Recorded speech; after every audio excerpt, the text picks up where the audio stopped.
pleasure. It's an honor. I have some questions for you, and I'm sure you can answer them very, naturally, because it's about everything you have been doing your entire career.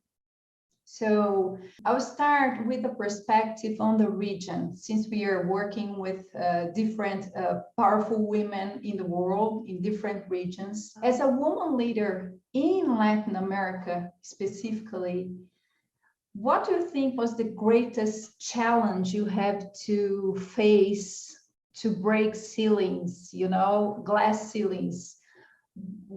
What is the one that have, left you some great memory of difficulty or of joy, maybe? How was that? Yes, actually, first of all, thank you very much, Tati, for your question.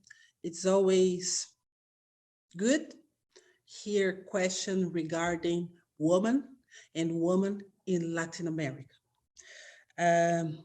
Being an executive in Latin America, when we represent the diversity that goes abroad, the gender, ethnic, and this diversity that's come in Latin America, we still, as you put on your question, we still in a process to break the silos.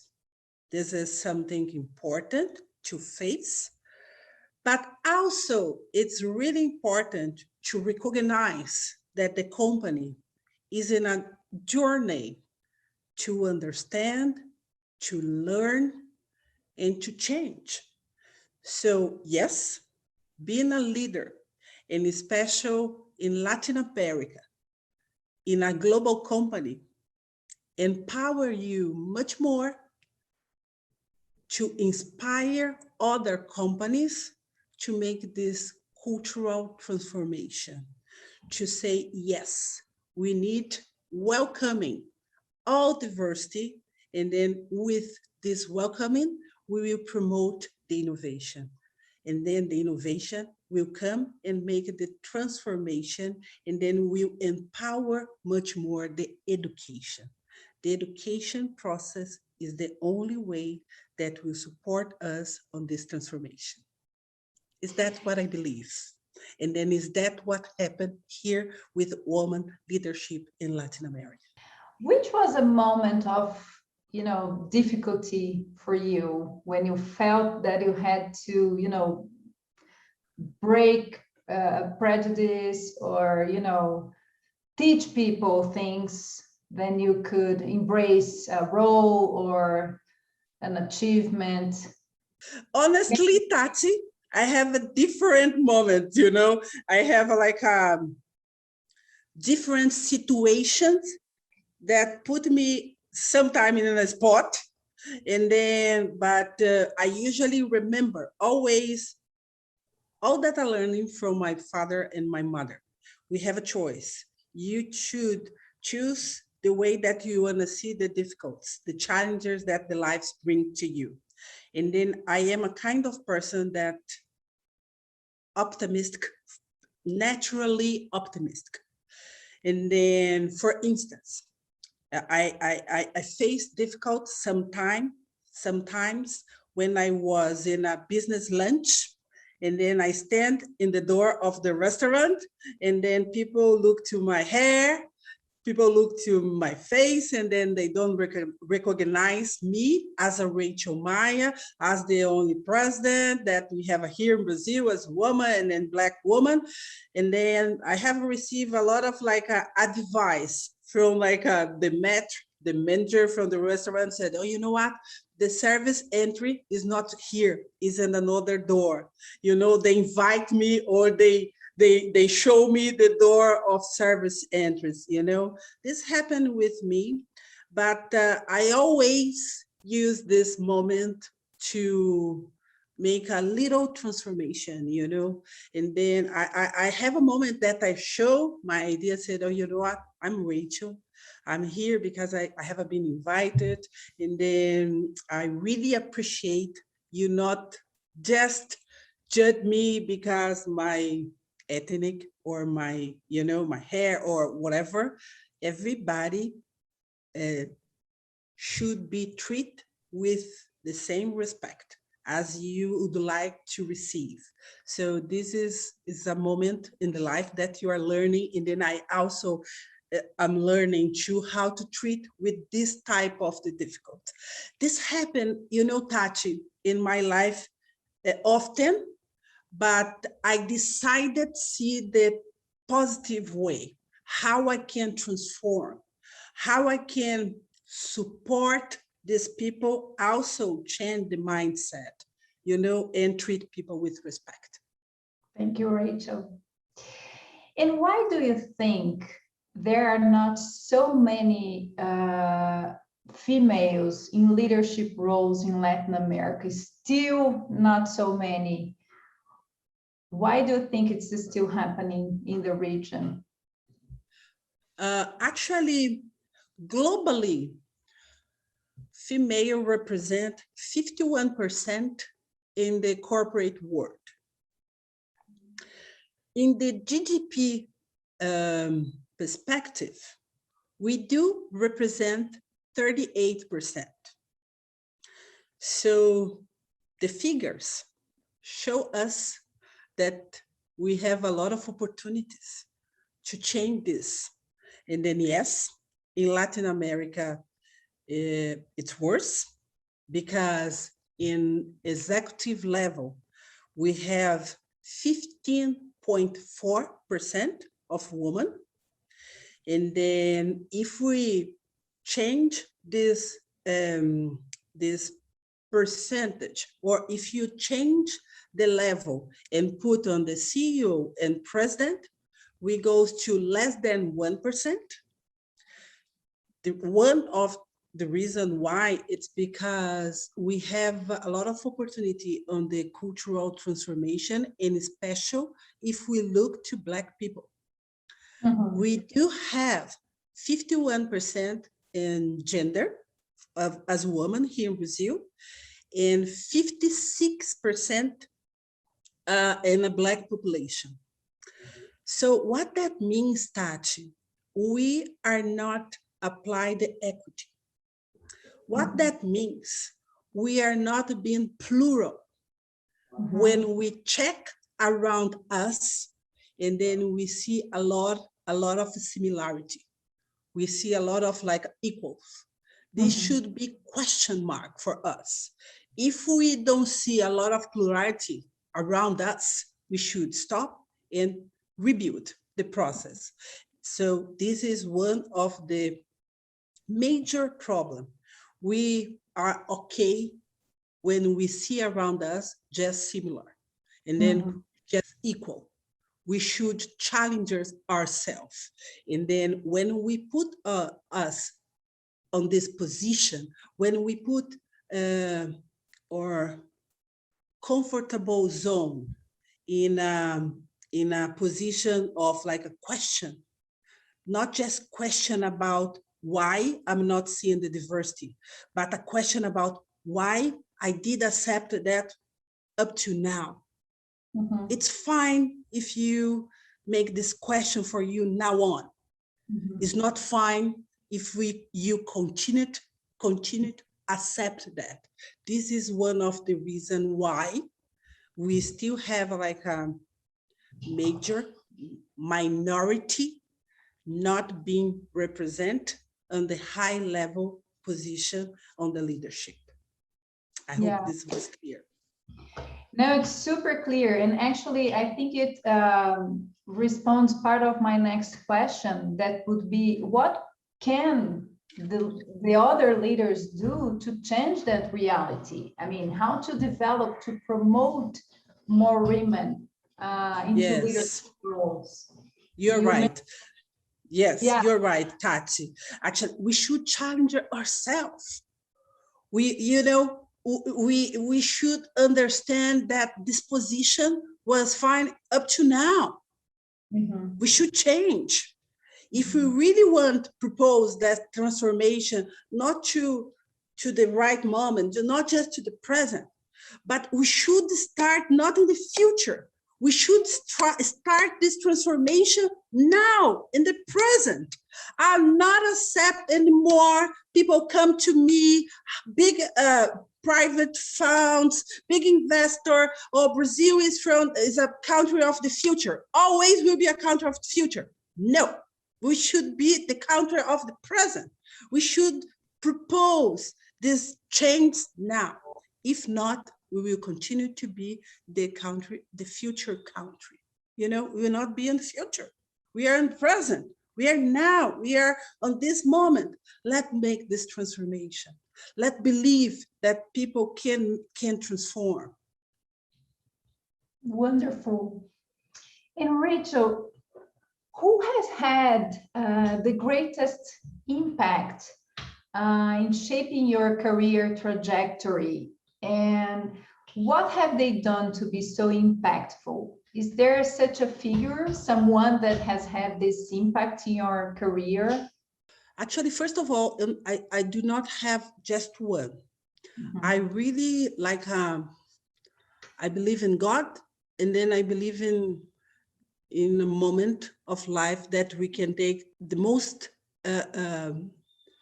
advantage of the time, that the people, the book, everything that we have around us on the moment, that we can take advantage. Tati, I think this is the impactful, is the way that you take, this is the sentence that I would like to say, is the way that you take advantage of each opportunity the life presents to you. Mm-hmm. Sometimes we like to look besides, said, oh, you know what? Tati was much luckier than I on this situation and blah, blah, blah. Let's try make my opportunity, the life that I perceive. I understood that opportunity was for me. I will potentialize that opportunity as much as I can. Because if not, I will always believe that Tati, Tatyana has more opportunity than I. For real, yes, you do have, because you are white, and then the percentage show that. We should not ignore that you ladies, white ladies, has more opportunities than black ladies. Fine, we understood. Let's change. Mm-hmm. Let's move. Let's embrace all difficulties that this means for us, that the movement to transformation will bring to us, because we bring a lot of the difficulties. It's fine. If we be together, this will be tough, but will be tough because it's not so tough when we are alone, when we are together, when we embrace the situation to make the change for real. We make things happen, we move. And then when a woman is in movement, all worlds moving too. I believe deeply on that. And then, of course, my mom, she has just she doesn't went to school. She didn't went to school because she has a very poor life, but she always has opportunity to give me wonderful advice. My mom is the most impactful person in my life, for sure.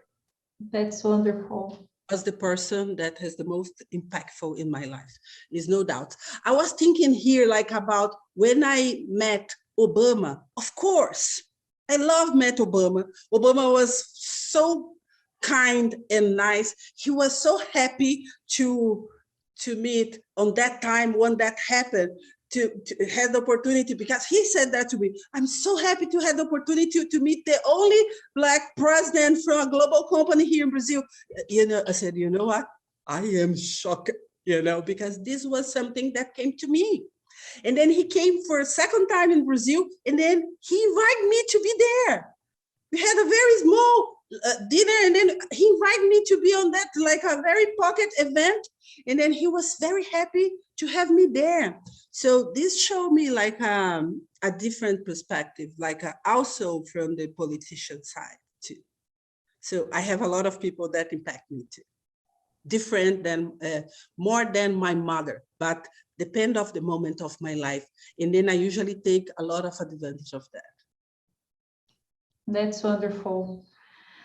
Rachel, in the organizations you are currently on the board or recently as an executive, which are the actions that you or these organizations were taking to promote greater inclusion of women and of also Black executives? Is there any program that has impacted you more, or something you were very proud of? Which initiative is more representative for you in terms of the organizations you were part of? Tachi, your question is so, so excited. I want to say a lot of things because you put a lot of information in your question. And then I said, you know what, I'm talk a lot because I think Tachi is putting a lot of information. But regarding Obama, I just bring for you guys, see, this was one of the pictures that I took with Obama. That was very happy moment. And then people, the security around said, you should not talk to him. You should not touch him. And then I talked to him, I touched him, and he hugged me. Was very happy, was very funny moment because the security was all, they was all shocked, what's going on over there? Was very happy, was very nice situation. Yes, I am board member of like 4 administrative board member. I'm 4, and then also I'm president of like the consultative board member of UNICEF here in Brazil too. And then these 4 boards is now on giving me the opportunity to work not just in financial. This is my background, and then is what I work in my executive life. But they also is giving me the opportunity to coordinate or be part of like the committee of like sustainability. And then for me, it's been like a very important moment because with my presence, I'm helping and then inspire them not just to talk about sustainability for the environment, but also talk about sustainability, the second pillar, that is so important as environment, but the social. So this is like the subject that I have been insist with them. Talk about the environment, it's very important, is no doubts about. But also talk about the the social pillar, and then bring the right relevance for that pillar is my responsibility. And then I'm doing that I feel very happy. And then one of that board, I'm being like part of like the auditive financial, and the other 3, I'm being part of the sustainability. And then when I was executive, I had one, just bring as example, I had one dinner one time in the house of the Mexican ambassador. And then they asked me, Rachel, tell me a bit about the diversity. And the president of a global company that I was president on that time too, the global president was there, was from Procter & Gamble. And then she just stand, and then she said, Rachel, may I answer that question? I know that the question was for you, but may I answer? I said, of course, please. And then she looked to the ambassador, and then she said like that, Rachel can get in and going out. She already represent, and then she already give a message to us. We must empower much more the diversity. She should not be the only one. So what I mean with that, actually, we should challenge ourselves. We should make questions to ourselves. Why is the only one? Why is still the only female Black on this environment, on this table? we should like bring that question. And then if I don't do anything, actually already like provoke that question for each one that was there. But beside that, I usually empower my C-level, and then I usually put equity on my C-level. I usually bring the percentage of diversity on my C-level. I usually provoke, empower them to bring more equity on the process of higher process with percentage. Ask them to include percentage on the bonus and on the goals and things like that. I usually make some like improvements on the diversity side in the companies that I have been president or have been executive there. Is that? And then I feel very proud because always when we are able to change a little bit, you know, the environment that you know has like all the, sometimes it's years of cultural mindset, same mindset, and then you come and then you should understand that the corporative world has specific codes. We should understand these codes. We should take care about, because in our last name, we have like the company name. We should like take care about that too. It's a lot of points that it's more than talk about the diversity. It's more than talk about like how we are propose a very good experience of the consumer, but make sure that consumer know that you're more than just a picture. You are bring content of like a, you know, of like a diversity for that company. You are empower women. You are bring like a woman for the right place.